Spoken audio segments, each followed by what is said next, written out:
everybody, it's Professor Fillmore, and I've been here at Westmore working late. I'm finally back from my quarantine and really going through the first 4 weeks of this course a little more thoroughly for you guys.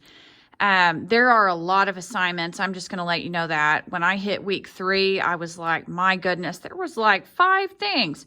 So I have tried my best to condense some activities, combine things, so that it's not as overwhelming as it was. So when you get into weeks 3, 4, 5, I want you to just remember that I made it a little bit better for you. So this video is pertaining to week 2. So that's what I'm on our Moodle page. Week 1 was about writing a research proposal. And what I'm finding is a lot of the assignments in this new course are things that typically I had always done in Comp 1. And for whatever reason, now they are in Comp 2. I think writing a research proposal is always beneficial to you because it helps you really look at things that you're interested in writing about, what you already know, what you still need to know, your level of interest, all of that. So that's always a good idea to do so. I will try to go as easy as possible on you on the MLA works cited stuff on the first round. The whole idea is that you should know how to do that from Comp 1.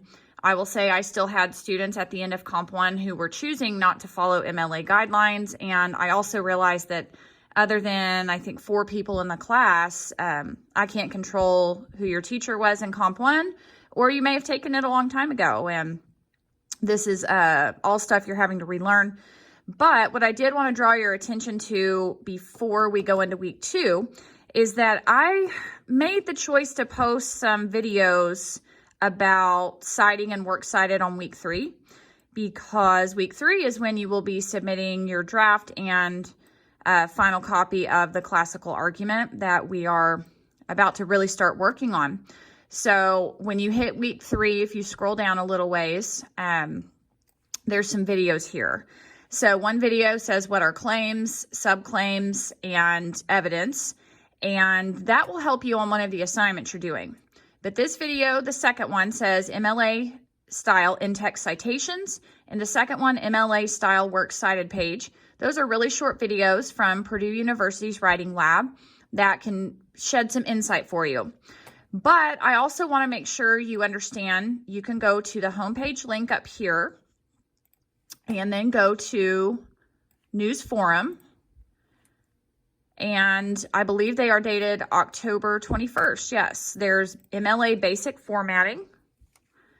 This covers things like your heading, your font, your type size, your line spacing. It goes through all of that. So it's a really short post that should just take a few minutes to read. So the final copy of your research proposal on week 1 should have been an MLA, and then all of our major essays are as well.